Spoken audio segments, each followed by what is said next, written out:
Rose icing naman ang gagawin nating design ngayon. Hello guys, mayong adlaw sa inyong tanan. Okay pa ba ang ating mga lagay dyan? Ay lang po nyo lain na pagsabot, kawa ko lain pasabot ana. Umpisahan na natin no kung anong ginagawa ko na dyan. So ang sabi man ni ma'am na pink lang daw yung cake, tapos may mga flower yun lang. Wala naman siyang pinakita na design, basta ikaw na daw ang bahala o ako na daw yung bahala. Ayan, pagkatapos kong ang pinikinis ay gumamit ako ng flexible scraper. Ayan, nabibili lang natin yan online. Kay wala man dito yan sa aming lugar wala ko kita. Kaya sa online na lang ako naghanap. At isa ka set na yan. Kay may nag-comment man yun sa aking cake ba na baraha yung ginamit ko, kay flexible man yung baraha. Nya kay na bother man lagi ta. Buot man pud to siya. Kaya napa-order tayo ng flexible scraper.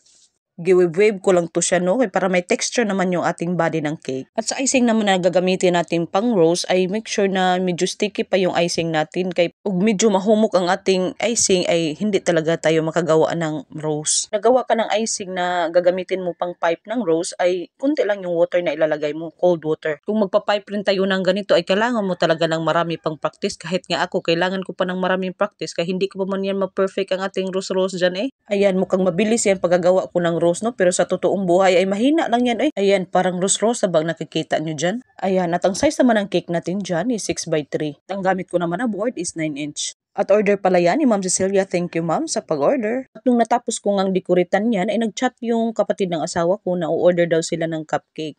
At agad-agad ko naman yung binake Tinanong ko kung anong oras nila kukuhanin, sabi naman nila na pang-snack lang daw. Sana all, pang-snack lang yung cupcake ba? Sabi ko naman sa kanila na gusto ba nilang mag-decorate sa kanilang cupcake ayun, na-excite naman sila at pumunta kaagad dito sa bahay para dekoritan yung order nilang cupcake. At pagkatapos, nag-crave rin sila ng churros, kaya yun, gumawa rin kami ng churros. Pero nagbili rin sila ng mga ingredients, no? Natapos na pala itong ginawa nating cake. Ito na pala ang final look ng ating rose icing cake design. Ang taas na ba ng ating pangalan? At ayan, pinaikot lang natin no, para makita rin ninyo ang nas likod. Kahit anong gagawin kong pa-cute-cute dito sa voiceover, ay lalabas talaga yung ating pagkabisdak, no? At ayan na sila, inumpisahan na nilang magpatuyok-tuyok dyan sa icing, dyan sa cake, o sa cupcake day.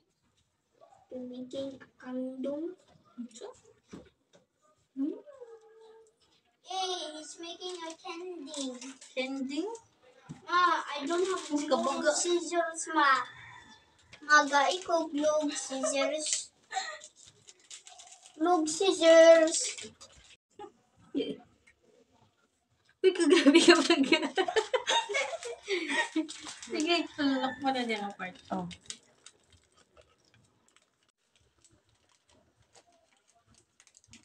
Can I have these scissors, ma? Nga, seryoso sila sa pagpapipe ng kanilang cupcakes.